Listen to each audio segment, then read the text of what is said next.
Happy Monday. Our wrap up of a busy 49ers draft season continues with the promised spreadsheet. Yes, this is another 49ers roster breakdown. There you have it. I'm going to put that link up in the chat section so you guys can all follow along. But now it's a good milestone because the 49ers have finally filled up the 90-man roster. This has been a long period of construction ever since the end of the season.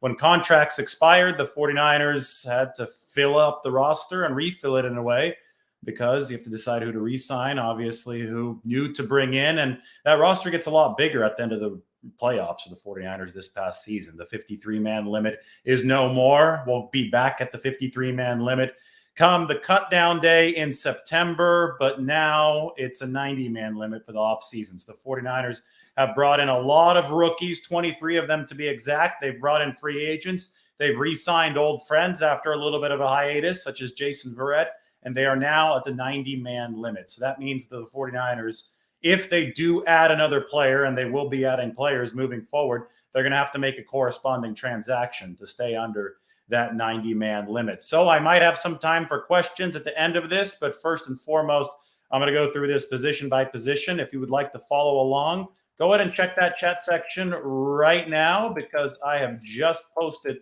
the link to the Google document where you can go ahead and have a look at this 49ers roster. I will try to make this bigger, such as this right here. You could see bigger on the screen. You could zoom in a bit on YouTube, but it probably is easier to have this open as its own Google document so you can check it out. All right, so I have a point at each position, and that's going to lead our discussion. I'm going to post that at the bottom of the screen. This is the post minicamp version. The rookie minicamp was this past weekend, so we've gotten to see the 49ers 23 rookies in person.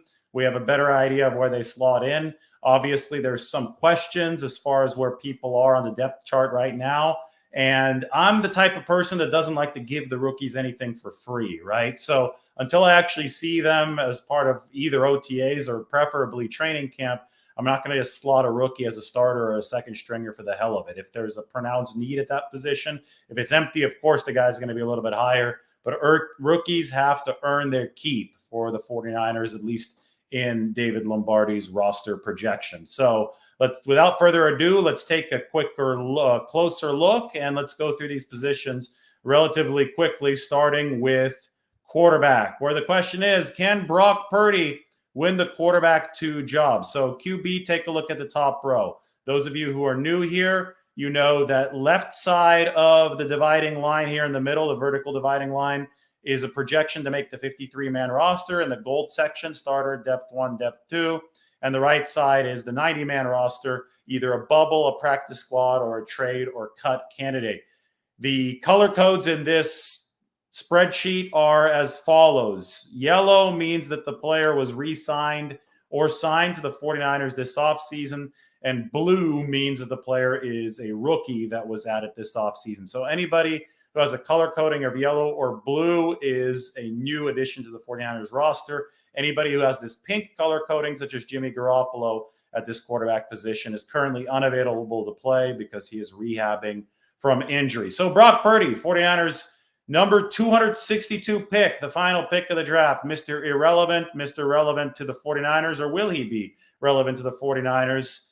Coming out of that 7th round. Iowa State quarterback, we saw him throw for the first time. As you can tell, I have him on the QB3 spot, bubble practice squad for now. The question is, can Brock Purdy win quarterback 2? That's one of the, I think, operative questions entering this 49ers offseason period. We're going to have OTAs, then we're going to have training camp, and Brock Purdy is going to do what he can to unseat Nate Sudfeld as 49ers QB2. Now, obviously, we have the Garoppolo Lance discussion at the top, but every single 49ers indication so far is that plan A for them would be to have Trey Lance start and to trade Jimmy Garoppolo. Can that somehow change? Of course it can. Nothing is ever set in stone. I think it was Troy Aikman and Joe Buck that were on a conference call today as an introduction to their tenures as Monday Night Football analysts. And I guess Joe Buck would be the play-by-play guy. Troy Aikman would be the analyst. And neither of them think it's a foregone conclusion that Jimmy Garoppolo is gone. And yes,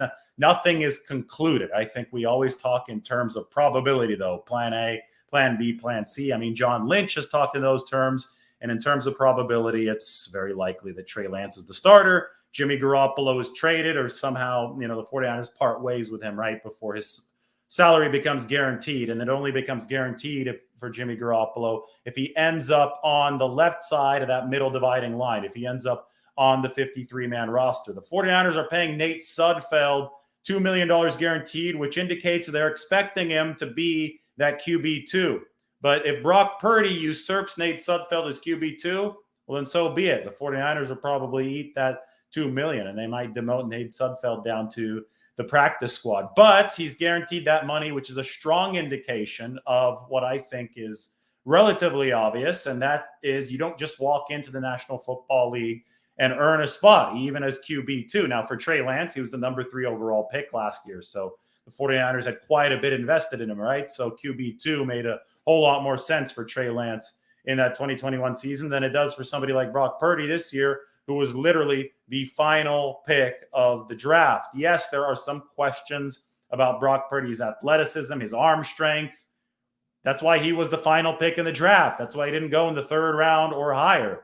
But the 49ers believe that he can play the quarterback position. He can move defenders around with his eyes. He knows how to be composed in the pocket. If you put on his tape from Iowa State, Purdy's a Houdiniac kind of guy. He gets away from the rush. I don't know how he does it, but he escapes a lot. And the arm strength, Matt Barrows had a great article today in The Athletic on Brock Purdy. Talked about how, he went from being just this epicenter of bad luck when it came to injuries. He got hurt by a cactus in high school, when he was in high school in Arizona. There are cacti in the desert in Arizona. Talk about bad luck. There was something with a cactus poking him that hurt his hand. He went from that, and that led to him being severely under-recruited, to finally finding a clean bill of health and doing some really good stuff at Iowa State. Nobody's saying that Brock Purdy is going to be a rocket arm number 3 overall pick. There's a reason why he went at the bottom of the 7th round. But from what I saw at rookie minicamp, the guy can make some throws. The 49ers were really limiting what they were doing offensively. They're not going to show reporters the full playbook. That's always the case when reporters are present. But he was throwing with some nice zip on those quick out passes. And then there was a couple further downfield.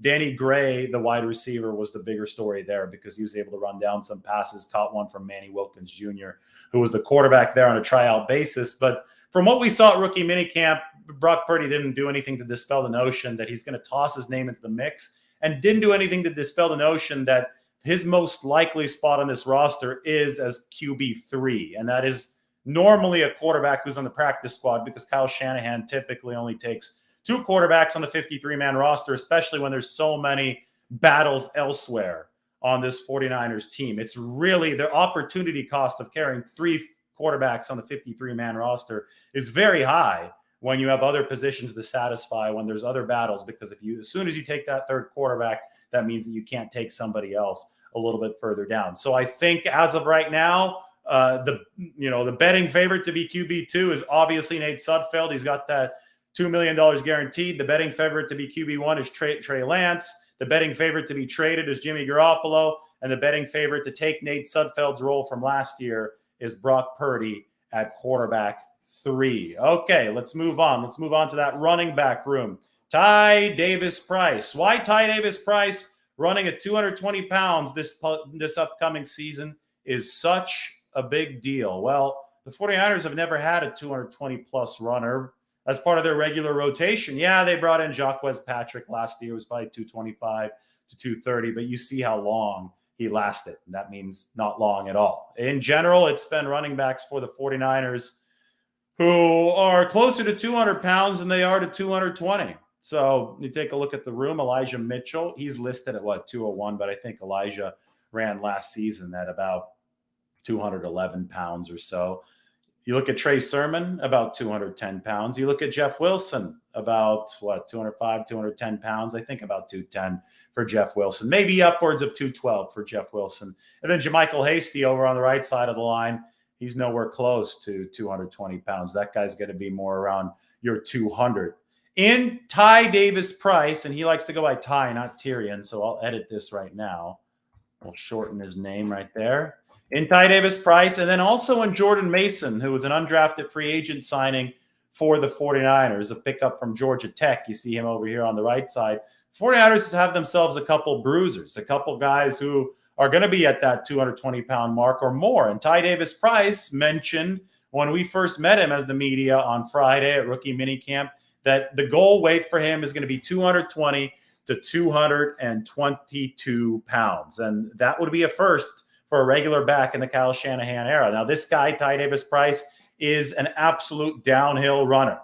And the 49ers, we presume, with Trey Lance at quarterback, are going to start trying to run a little bit more gap scheme, a little bit more inside zone. They have worked also to get guys that like to maul along that offensive line. It's not just dainty outside zone blockers anymore. The 49ers, I think, are looking to get down to business on that interior offensive line. So if that's going to be the case, if they want to start running some of that inside zone, if they want to start to have a little bit more of a power run backbone, then yes, you're going to have a downhill runner like Ty Davis-Price. And this is going to be a rotation, as always. Elijah Mitchell is top dog. Trey Sermon, they absolutely want to get involved this year. And hey, if it's a little bit more of an inside zone approach, a little bit more of a power approach, maybe the hybrid runner that is Trey Sermon is going to fare better there, and we're going to see more playing time for him. And then obviously Ty Davis-Price, he's a guy that was able to wear defenses down. An aspect of the game the 49ers certainly would like from the running back position. The stat for Ty Davis-Price last year, he averaged 3.9 yards per carry in the first half for LSU, went up to 5.6 yards per carry in the second half.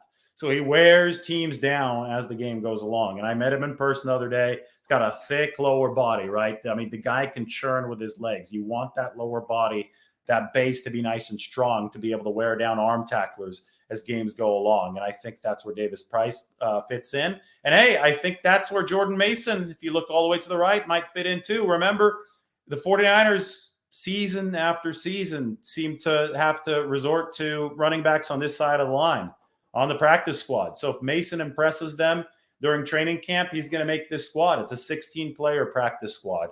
And the 49ers can always develop him to be able to use a little bit later in the season.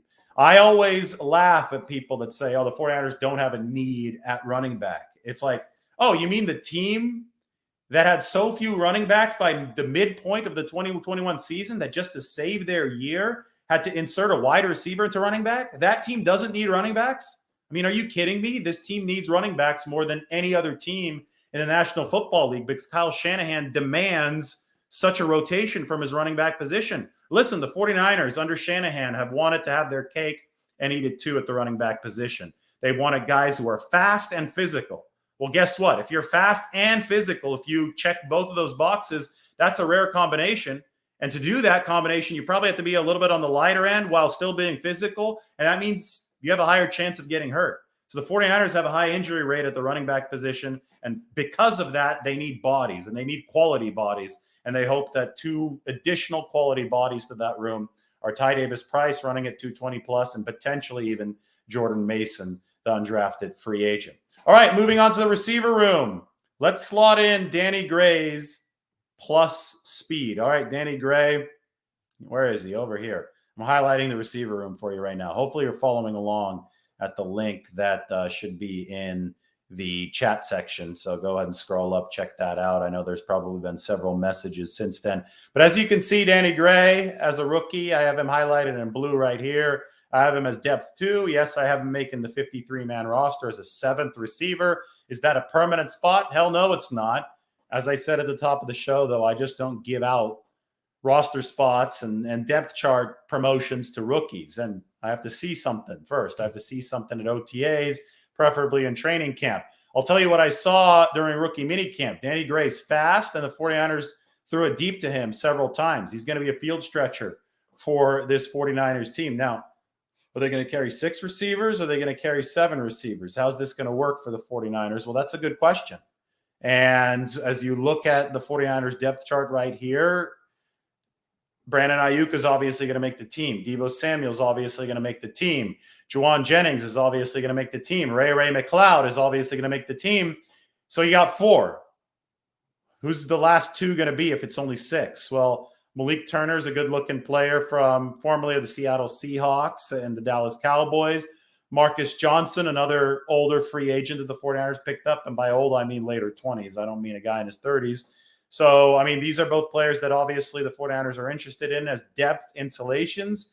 Do I believe they're going to beat out Danny Gray? Absolutely not. So ultimately in the future, I would expect this. I would expect Danny Gray to be somewhere right here as a number 4, number 5 wide receiver for the 49ers.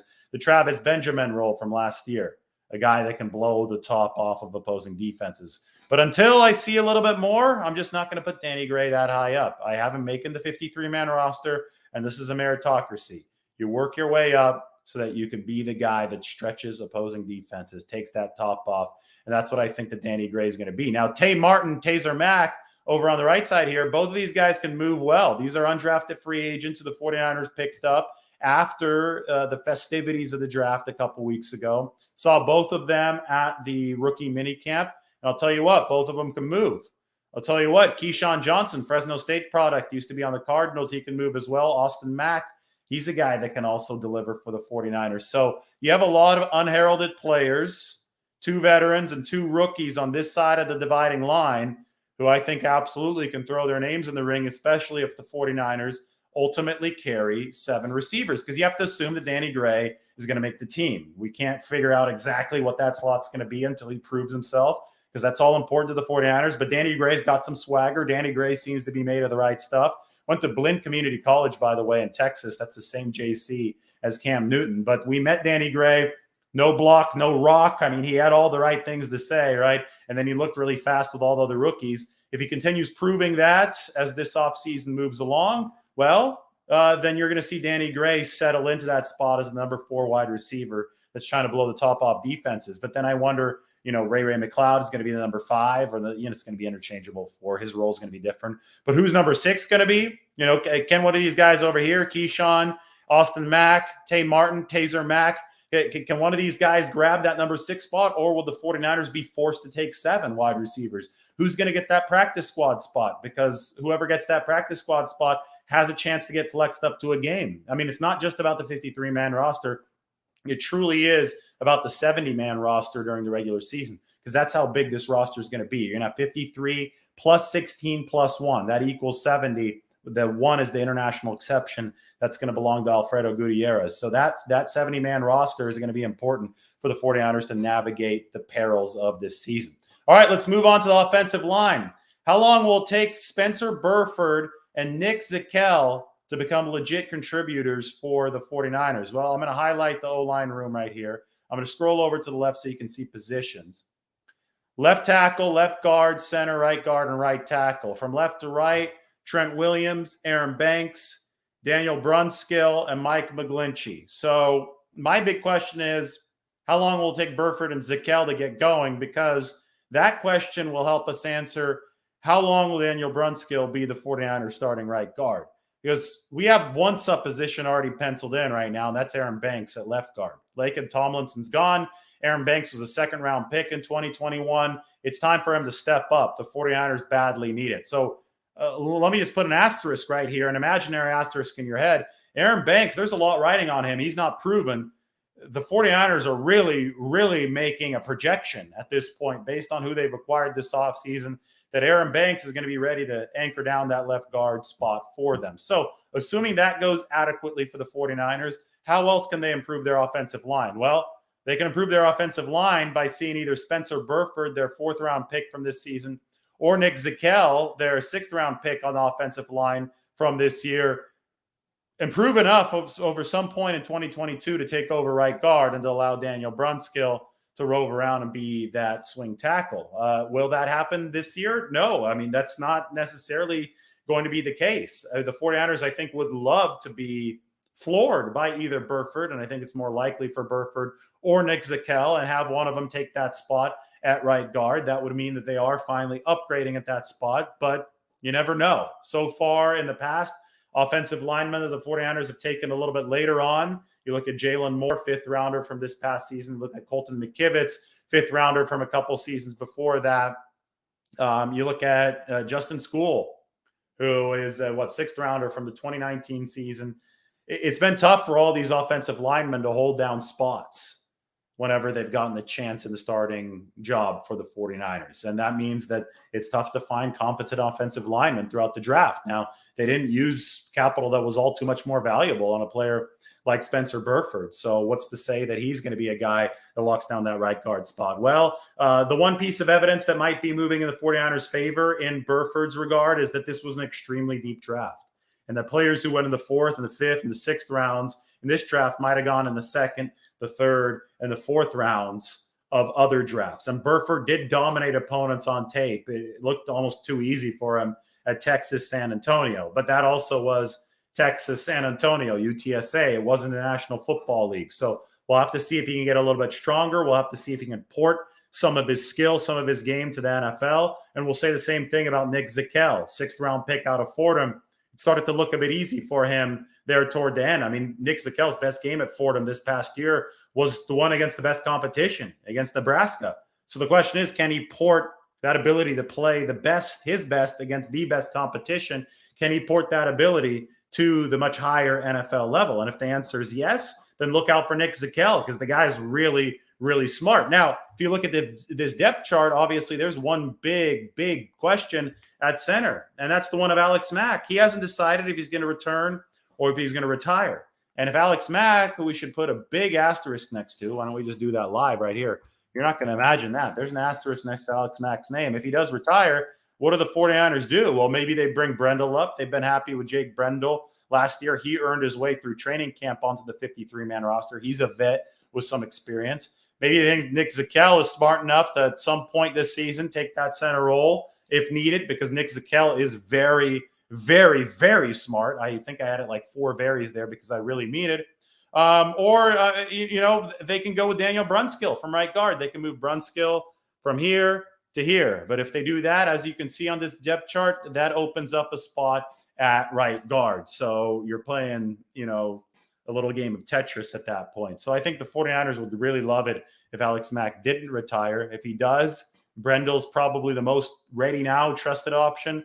Zakelj waiting a little bit in the wings. We'll see what he can do. I don't think they're looking at Burford as a center. I think they're looking at Spencer Burford as a guard. But Daniel Brunskill, and because of that, that's why Brunskill moved to center makes a lot more sense than anything else, because then you could slot in one of the rookies, Burford at right guard, or even Jalen Moore at guard. And I think after playing some tackle last year, the 49ers might go back to the original plan after drafting Jalen Moore in the 5th round in 2020, and that is to slot him in as a guard. He's not quite prototypical tackle height. Anyway, a lot of questions to answer along that offensive line, so we'll leave it at that. Let's move over to the defensive line. Now, that is a crowd and a half along the 49ers defensive line.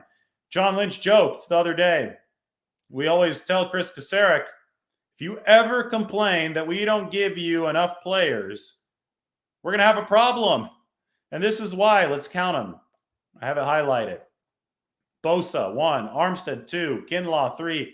Ebukam, 4. Amenahu, 5. Hyder, 6. Ridgeway, 7. Kimoko Ture, 8. Hurst, 9. Drake Jackson, the draftee, 10. Jordan Willis, 11. Kevin Givens, 12. Chris Slayton, 13. Alex Barrett, 14. Kevin Atkins, 15. D. Ford, 16. Kalia Davis, 17. I just counted. I didn't know that. I'm going to tweet that out. The 49ers have 17 defensive linemen currently on their 90-man roster. That's crazy. That's worth tweeting out. Follow me on Twitter, Lombardi himself. I'm going to do it right now. You're going to get to see me tweet live. This will give me a little bit of a break as we talk about all this. The 49ers currently have 17 defensive linemen on their roster. That's crazy. Somebody is going to, actually me and say something about D. Ford, but D. Ford's still on the roster. And if he's going to be off the roster, it's not going to happen till June 1st because of financial reasons. The 49ers have 17 defensive linemen on their roster. That is wild. That is an absolute crowd. All right, so now let's take a look at the 17 defensive linemen that the 49ers have. Let's take a look at it right now. Bosa, Armstead, Kinlaw, Ebukam, all probably making the team. Now, Ebukam, I get it. There's a question with this guy because 49ers would save $6 million without him on the roster because he has a hefty salary for this year that's not guaranteed. But he played so well down the stretch of last season, and the 49ers don't tend to just throw away productive pass rushers, especially when the other guy that's supposed to be spelling Nick Bosa is a rookie. So I think philosophically, the 49ers likely keep Ebukam. Remember, they could probably trade him a little bit later on in the season if the logjam does persist. So anyway, you got 4 there. Amenahu, he came along at the end of last season. You got 5. Hyder was one of this team's best defensive linemen in 2020 because Nick Bosa was hurt. He's back in the fold. That's 6. Ridgeway, good interior lineman, formerly of the Eagles, free agent pickup. That's 7. Teray can rush the passer. He's a vet. That's 8. Hurst, he was hurt almost all of last season, but he's a solid interior rusher. That's 9. And obviously, Drake Jackson's going to make the team. Now, do I think that Drake Jackson's going to be higher in the pecking order? Yes, but again, rookie spots are earned. They are not given. So Drake Jackson's going to have to make his way into that Ebukam role, that Leo role opposite of Nick Bosa. He's going to have to crack his way into that rotation. Now, 10 is a typical amount to carry along the defensive line. Maybe you carry 11. That's feasibly, that's feasible too. So if you carry 11 and you really like Jordan Willis, if you need another edge, you bring Jordan Willis. If you really like how quick Kevin Givens is on the inside, you carry Kevin Givens. But one thing that you won't do if you're the 49ers is take 12 defensive linemen. So since you're not going to take 12 defensive linemen, there's going to be somebody on the outside looking in. And how you build that practice squad, how you maneuver around with everything else is going to be really, really important. If you go to the very right side, you see Kalia Davis, one of the 49ers' 6th-round picks, reminds them of DJ Jones. He's currently rehabbing from an ACL tear. In a way, that might be a blessing in disguise for the 49ers, because how the hell would you fit all these guys? Again, you have 17 of them on this roster. So how the hell would you fit all of them? You're not going to fit all 17, obviously, but how the hell would you fit 10 or 11 if Kalia Davis, who you really want to be part of this football team, is healthy? So it might be a blessing in disguise that he starts the season on an injury list like PUP. But then you still got decisions to make. They like Slayton, Barrett, practice squad guys of the past. This is assuming D Ford's going to retire or be released. We counted him as one of the 17. We're certainly not counting him as one of the 10 or 11. And Willis and Givens, those are 2 contributing players of the past. And right now in this roster projection, they're on the outside looking in. So this gives you an idea of just how much of a crowd the 49ers have in that D-line room. And it's going to be something that probably works itself out to an extent, right? You're going to have guys get hurt. Maybe the 49ers do make a trade, but I'll tell you what, they really value the D-line. It is the engine of this team, and they believe that strength in numbers is what allows this D-line to win. If that's the case, then you stock up and you don't let go of these guys until you absolutely have to, until there's a gun at your back. You do not let go of any of these defensive linemen, and I think that's how the 49ers are looking at it right now. So Chris Kasarik is never allowed to complain that the 49ers don't give him players, because you saw that they have 17 of them right now for Chris Kasarik. Moving on to the linebacker core. Do the 49ers have the best linebacker core in the league? If you have thoughts on that, post it in the chat section. I'll go to the comments for this, by the way. Do you think the 49ers have the best linebacker core in the league? Let's take a look at who they have, and then we'll see your answers. Warner, Dre Greenlaw, Azeez Al-Shire, that's your top 3. Then you have Oren Burks, specialist. They signed this year, veteran from the Packers. And you have Demetrius Flanagan-Fowles, who has experience playing on the active roster for the 49ers. We haven't even gotten into the undrafted free agents, and I won't get into them until after I look at your answers. So what do you guys think? Do the 49ers have the best linebacker core in the league? I think Niner by nature says, you damn right, David. I think he believes.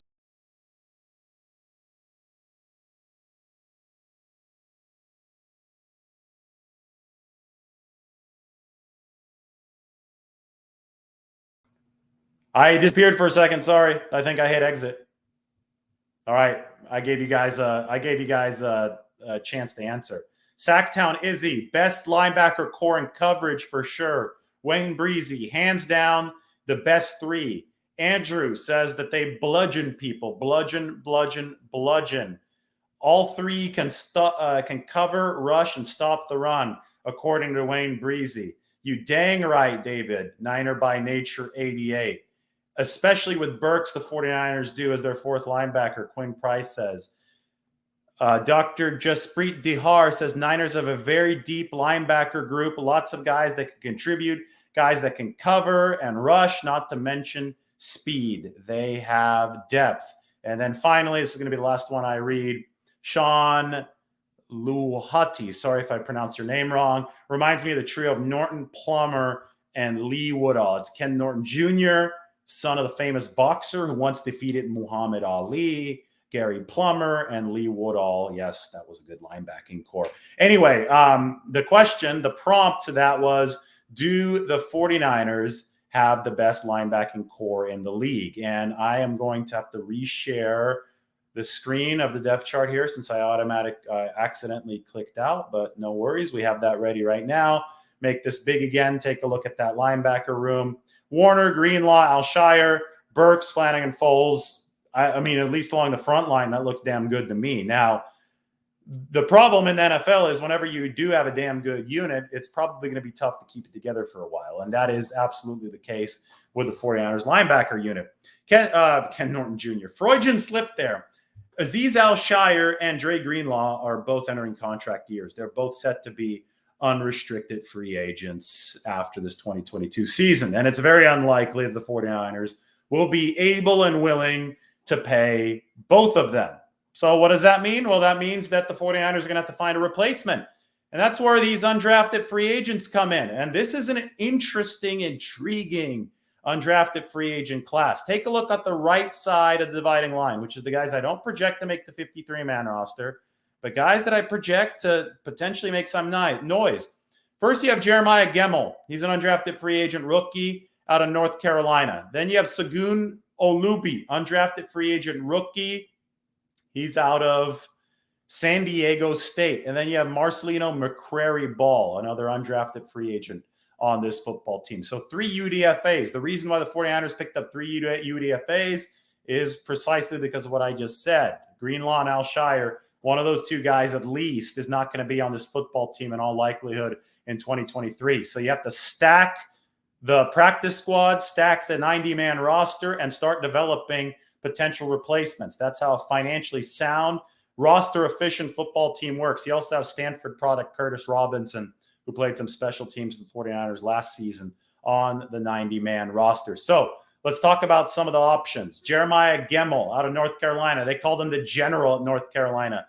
He can move decently well sideline to sideline. Was hurt at the end of this past season, which made his draft stock fall. But the fact they called him the general at North Carolina, you see it on his tape. The guy's in command on the field. Looks like an NFL player to me. So he's going to throw his hat in that ring for sure. But you know who's going to be, even more intriguing to me? It's Segun Olubi out of San Diego State. Now, this is a guy that went to high school with Drake Jackson, 49ers second-round pick. Centennial High School in Corona. That's in the Inland Empire, east side of the LA. I believe Riverside County for Corona. You can correct me if I'm wrong, but I don't think it's LA County anymore. But Segun Olubi, and according to his coach, I might not be pronouncing his name correctly. I think it's Segun Olubi, and I'm going to make sure I pronounce it correctly moving forward as soon as I check with, I believe, Segun Olubi. But this is a guy that didn't focus on football until later in his high school career.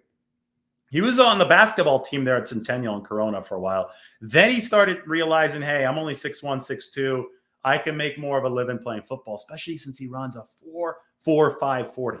The 49ers got a 4.45 40 linebacker in undrafted free agency. And the reason they were able to do that is because Olubi is a raw talent. Because he didn't really start focusing on football till late, he wasn't heavily recruited coming out of college. First, he goes the NAIA route, right? Really, really small school. Then he moves to a junior college, Saddleback College down there in Orange County. Then he moves to Division II ball before finally landing at San Diego State. So it took him 3 different colleges before he finally got a chance at a Division I school. And then he put together 2 really nice years at San Diego State, but obviously came on the NFL's radar much later, was not a draft prospect. 49ers got a guy that ran a 4.45 40 that can be a linebacker safety hybrid type. We know they've liked that type in the past for the linebacking room. Now, because he's raw, he's going to need a year in all likelihood, right? But good news is the 49ers have Al Shire. They have Warner. They have Greenlaw. They can give this guy a year. So look out for Shagun Olubi. Marcelino McCrary-Ball is not a player that I have studied all too much yet. So I'm going to be 100% honest here. And I'm not going to pretend like I know something that I don't. Although I saw him, nice body there at practice.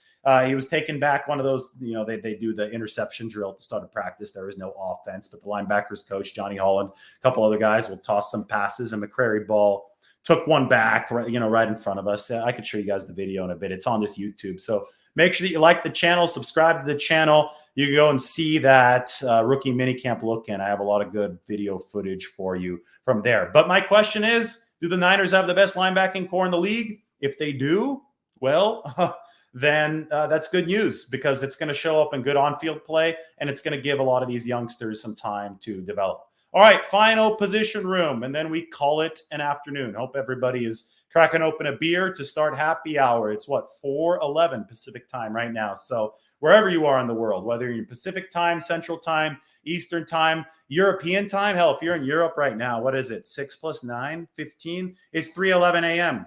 If anybody's in Europe, tell me where you are in that comment section. I'm going to toss that one up there. I'm going to toss up a European comment. If somebody's watching at 3:11 a.m. in Europe or 2:11 in London, because I know they're not. Actually, no, it's earlier in Europe, isn't it? Yeah, I miscalculated that. Europe is only going to be like midnight right now. Somebody's watching in Europe. Somebody is absolutely watching in Europe. To put that up there, and you're getting up on the screen right now. But I'm going to talk 49ers DBs right now first. Let's talk 49ers DBs. Let's make this a little bit bigger. And let's talk about how deep the 49ers are compared to 2021. At this time last season, the 49ers were relying on Jason Verrett to be healthy. And we know that's not a very sustainable plan. You don't want to rely on Jason Verrett, one of the most oft-injured players currently in the NFL, to be healthy. Lo and behold, Jason Verrett tore his ACL during the first game of the season. And it put the 49ers, it didn't screw them over, but it put them in between a rock and a hard place. And that's something that we had to talk about all year is, oh boy, the liability of the 49ers defense is that cornerback position opposite Emmanuel Mosley. Well, this season, the 49ers have Jason Verrett back there. And I've actually put him as a starter, and this is just out of respect to Jason Verrett. I don't know if he's going to be ready in week 1. Probably not, although I will say, A, he has a lot of experience recovering from injuries, so maybe he has a chance to be ready earlier. And B, he got hurt in week 1 of last season, so it's not like a week 10 ACL tear. Jason Verrett has had quite a bit of time, so maybe he will be ready sooner rather than later. But my main point here is that the 49ers aren't reliant on Jason Verrett to be healthy this year to be insulated at that cornerback position. They went out and they signed Charvarius Ward. And by the way, you might have seen the short today that I posted earlier this morning. Charvarius Ward, they got for $13.5 million annually. We saw Jair Alexander just re-sign with the Packers for $21 million annually. And everybody's like, well, Ward's not as good as Alexander. I don't care if he's not as good as Alexander. That's not the point.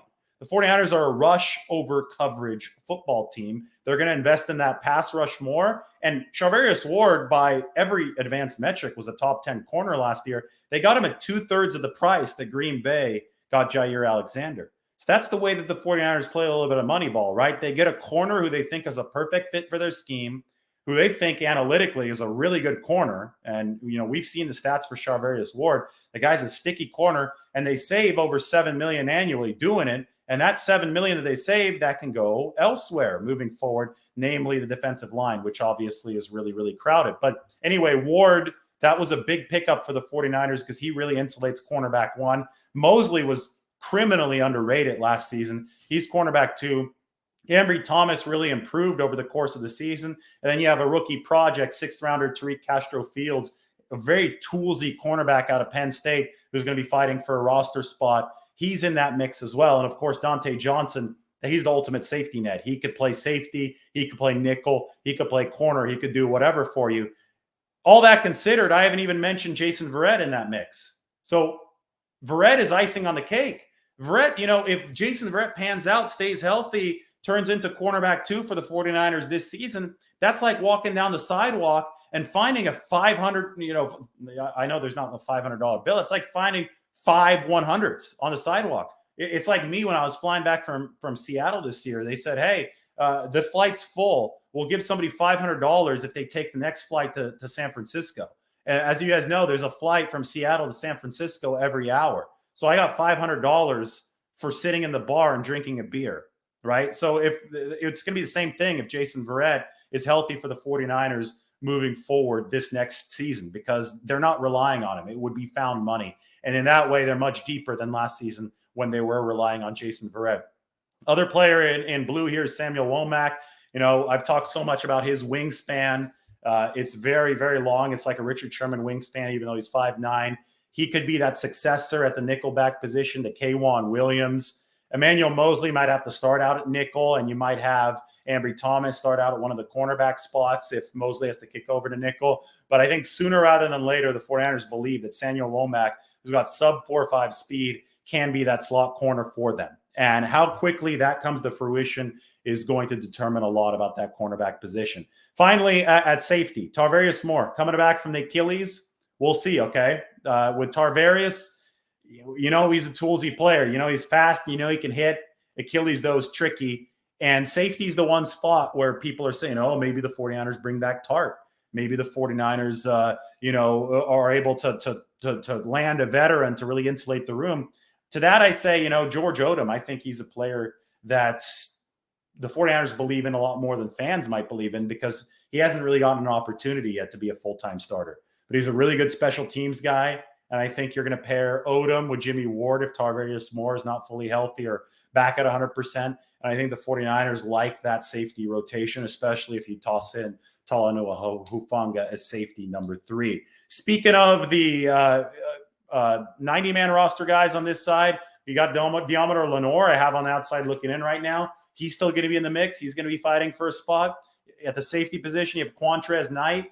Didn't run as fast as he wanted to out of UCLA, but he's a guy that's a Swiss Army knife type of player. Taylor Hawkins, former corner, probably going to be a safety at the next level. We'll see if that translates into something. And Leon O'Neal, he's a big hitter, and we'll see if Leon O'Neal can play his way onto this roster or at least the practice squad. The bottom line about the secondary is there are names galore and there's depth galore. So however this works itself out, it's going to be a lot of fun to track, but the 49ers have a lot more options than they did last season. All right, so this is the 49ers roster reset with rookie minicamp indeed over as we wrap up this offseason. Anybody in Europe? Post, because I'm going to post you up on the screen. And I don't see anybody watching in Europe. That's kind of disappointing. Thought at least somebody would be watching in Europe. Come on. Here, South Korea. That's good. In South Korea, he's watching. It's 8:14 in the morning. Tell me how the future is, man. Let me know how Tuesday is, because none of us, I guess in Europe, they know how Tuesday is because it's 12:18. But you know what breakfast on Tuesday morning tastes like, Connor. I want to know what Tuesday. I want the fast forward. I want the preview of that. But I guess all of you are sleeping. All of you out there in England, Germany, the Czech Republic, Poland. I guess all of you are sleeping right now. That's too bad. You would have gotten the shout out. Asia is 13 hours ahead. Philippines, that's really cool. All right, go ahead and like the channel, subscribe. I have to go eat. I'm getting hungry. So hit that like button right now. Hit the subscribe button right now. Check out the spreadsheet. Check out The Athletic. A lot of you subscribing lately. I'll post another article in the comment section. Pin it up there. We have the $1 a month deal going on, and we do have a viewer in Germany. So thank you. I can now sign off. So hit the like button. Hit the subscribe button. I've been on for 45 minutes. I appreciate you all. Everybody take care. Have a great day.